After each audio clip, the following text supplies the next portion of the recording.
வக்ஃப் வாரிய திருத்த சட்டத்தை மத்திய அரசு திரும்பப் பெற வலியுறுத்தி தமிழக வெற்றிக் கழகம் சென்னை புறநகர் மாவட்டம் சார்பில் பனையூரில் ஆர்ப்பாட்டத்தில் ஈடுபட்டுள்ளனர். அந்த காட்சிகளை தற்போது நேரலையில் பார்க்கலாம்.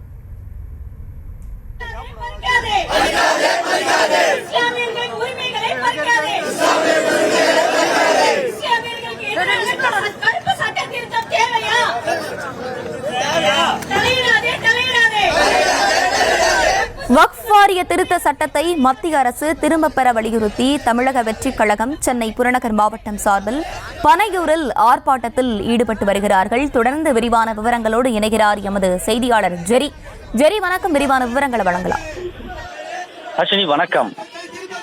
ஜனநாயகத்திற்கு எதிரான வக்ஃப் சட்ட திருத்த மசோதாவை மத்திய அரசு திரும்ப பெற வேண்டும் என்றும் இந்திய அரசியலமைப்பு மாண்பை உறுதிப்படுத்த வேண்டும் என தமிழக வெற்றிக் கழக தலைவர் விஜய் வலியுறுத்தியுள்ளார். இந்நிலையில் இன்று தமிழகம் முழுவதும் அனைத்து மாவட்ட செயலாளர்கள் தலைமையில வக்ஃப் வாரிய திருத்த மசோதாவிற்கு எதிராக ஆர்ப்பாட்டங்கள் நடைபெற்று வருகிறது. இந்த வகையில சென்னை புறநகர் மாவட்டம் பனையூர் சிக்னல் அருகே அக்கட்சியினுடைய பொதுச் செயலாளர் புசி ஆனந்த் தலைமையில ஆர்ப்பாட்டமானது நடைபெற்று வருகிறது.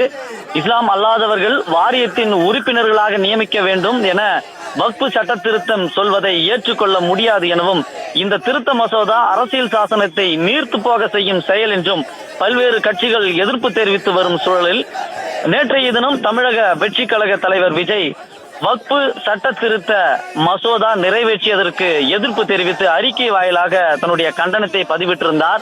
அதனுடைய தொடர்ச்சியாக திருத்த சட்ட மசோதாவை திரும்ப பெறவில்லை என்றால் தமிழகம் முழுவதும் ஆர்ப்பாட்டத்தில் ஈடுபடுவோம் என்றும் அறிவித்திருந்தார். இந்த நிலையில தமிழகம் முழுவதும் பல்வேறு மாவட்ட தலைநகரில் அக்கட்சியினுடைய மாவட்ட செயலாளர்கள் தலைமையில் வக்ஃப் வாரிய சட்ட திருத்த மசோதா நிறைவேற்றியதற்கு கண்டனம் தெரிவித்து ஆர்ப்பாட்டத்தில் ஈடுபட்டு வருகின்றனர்.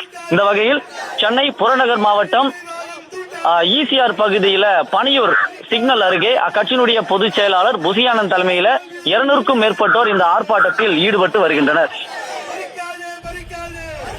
விவரங்களை வழங்கியமைக்கு நன்றி ஜெரி.